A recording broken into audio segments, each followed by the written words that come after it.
Right, so today we have a 2008 Ford Fiesta. Got a few little problems with it.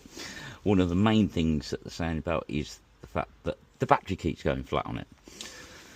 So I've got the multimeter in line with the radio. In line with the battery. As you can see, we've got a draw of just over half an amp. I did find that both of the battery terminals weren't tight. They were like very loose as well. But anyway, as you can see, we're drawing half an amp.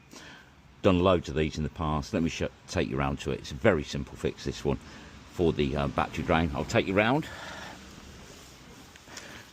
Now the car's not been started for over a day. I know on these, a lot of the time it is the radio. It's common as muck. Got the thermal imaging camera. Took the radio out. The ignition's not been on. As you can see, we got a nice little glow from it. So 100%, it's the radio. The instrument cluster's still awake because I have opened the car, but nice warm radio, so we'll unplug that. Get that out, we'll go back round now.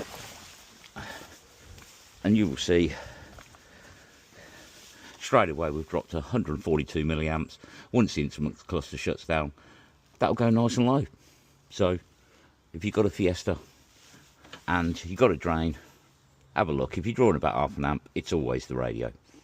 I've not found anything else, but that's the first thing. We'll look at the second thing now, and I'll back to you in a minute. Second problem, cigarette lighter not working. Go down here, fuse box. Look on the back here, you've got the guide of where it is.